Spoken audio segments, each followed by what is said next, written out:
یو ځل بیا رحمان ګل تاسو ته مخاطب شوم.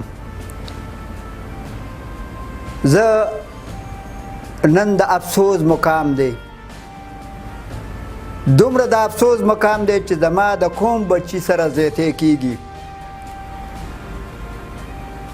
زما د پاکستان بچی سره زیاتی کیږي. د افسوس مقام ماته دی. چا د غریب آواز اوچت نکو، چا د مظلوم آواز اوچت نکو. زه افسوس په دې کوم چې نن په غربۍ پتانه کې کم هلک چې 14 کاله عمر و شاذب نومیدو، زه په دې مزاحمت کومه چې افسوس دا ویم، افسوس دا کوم چې هغه یو موټر سایکل چلو، د موټر سایکل د لاسه هغه مرګ ته جوړ شو. دا په څه جوړ باندې نن به زه سپینې سپینې خبرې کوم.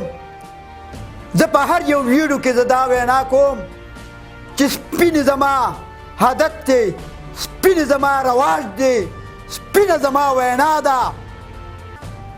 زه افسوس په دې کوم چې د غربۍ سچو صاحب،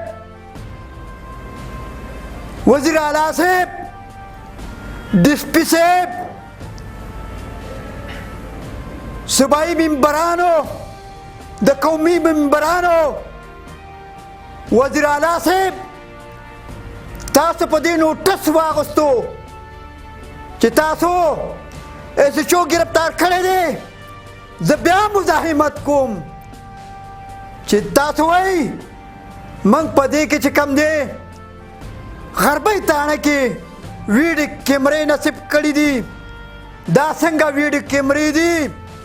یو سړی خودکشي کوي، یو سړی پانسي ځان ته لګوي.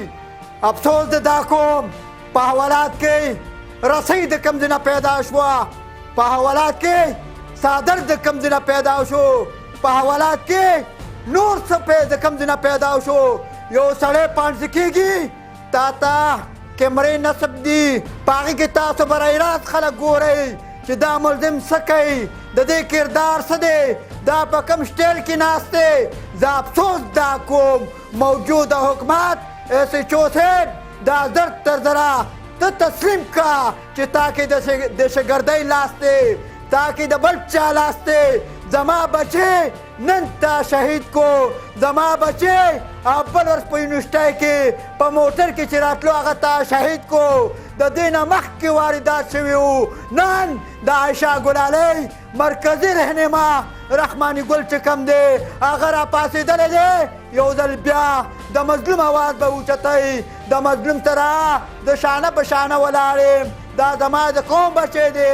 انشاءالله سرکونو ته به راوځو، انشاءالله د خپل حق تپوس به کوو. زه دا نه وایم چې تاسو وزیر اعلی صاحب په دې تاسو مهم نوټس والی، زر تر زره د دې نه انکوایري وکئ چې رسۍ د کم ځای نه راغلې وه، پړی د کم ځای نه راغلی و، څادر د کم ځای نه راغلی و. دا سړی ولې پانسي شو؟ د دې وجوهات څه وو؟ دا تاسو پټې خبرې ساتئ، پټې مه ساتئ، ښکاره ښکاره خبرې وکئ. زه افسوس دا کوم، په زور مزاحمت کوم، د عایشې ګلالۍ د طرفه دا مزاحمت کوم چې بالکل دا ناجایزه کار شوی دی.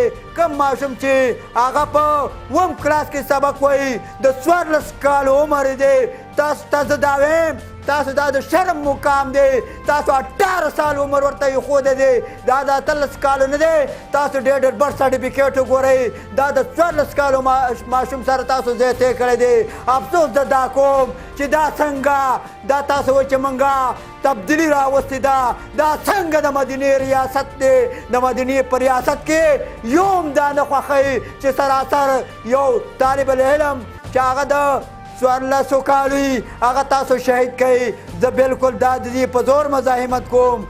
زه دا وینا کوم چې اخره کې زه دا یو ریکوست تاسو ته در کوم چې وزیر اعلی صاحب تاسو په دې باندې اکشن والئ. د دې سره DSP SSP د دې AGCF چې کوم دی تاسو دا مطالبه کوم چې تاسو دا انکوایري ته ځان ور ورسوئ کیمرې نصیب دي کیمرې لګېدلې دي په هر یو تاڼه کې لګېدلې دي نو دا څنګه پانڅه شو بله ورځ په یونیورسټۍ کې کم ګاډي کې چې طالب العلم راتلو هغه څنګه پولیس والا په ګولو وویشتو زه دا ویم ولې دا مسلمان نه دی زما د پښتون بچي سره ولې زیاتی کېږي زما پښتون مخکې هم تباه و بیا هم تباه دی او بیا به هم تباهي ځکه تاسو وایئ دا د مدینې ریاست دی د مدینې ریاست خو دا نه دی مدینې ریاست تاسو شرمو د مدینې نوم تاسو بدنام کو د مدینې خبرې تاسو مدینې نوم تاسو نه غلطه پیدا واخسته زه افسوس دا کوم